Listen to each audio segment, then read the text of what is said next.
Seller's disclosure. What is it? Who fills it out? What does it even mean? You might be asked to fill out a seller's disclosure when you list your house. And so this is a place that you're going to tell the new potential buyer everything you know to be true or false about your house. It's a lot of crazy questions like, have you ever had a sinkhole in your house? Well, mostly no, because we don't have sinkholes in this part of Florida. But there's also some things you need to be aware of. If you don't know the answer on the seller's disclosure, just say, I don't know. If you're asked, do you have aluminum wiring and you have an older house and you don't know if you have aluminum wiring, the answer is, I don't know, right? Has there been a crack in the ceiling for 20 years? You need to disclose that, right? If the washing machine doesn't work half the time and you're including that in the sale of the house, you need to disclose that.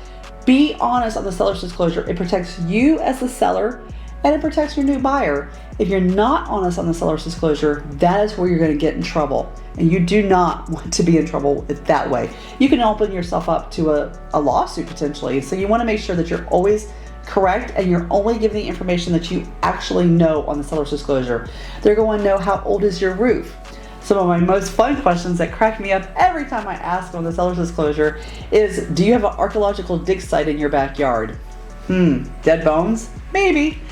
But you know what? If you live in Wendover Farms, there are some places in Wendover Farms that have archaeological dig sites all around some of those other properties. And so you need to disclose that. If you have mangroves in your property, if you've ever had cleanup for asbestos in your home or formaldehyde or all sorts of weird things, right? Maybe you've had a mildew problem. You got to disclose it and how you cleaned it up.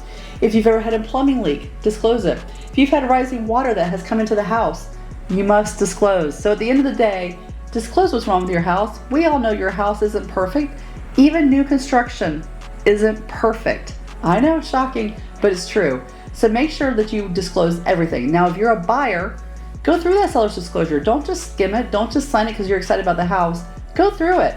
Look at it. How old is the roof? How old is the plumbing? Is there copper pipes coming into the house? Is there cast iron pipes going out of the house? Is it PVC?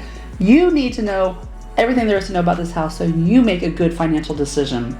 Well, there's the scoop. Edna Wilson, your hometown realtor, as hometown as apple pie.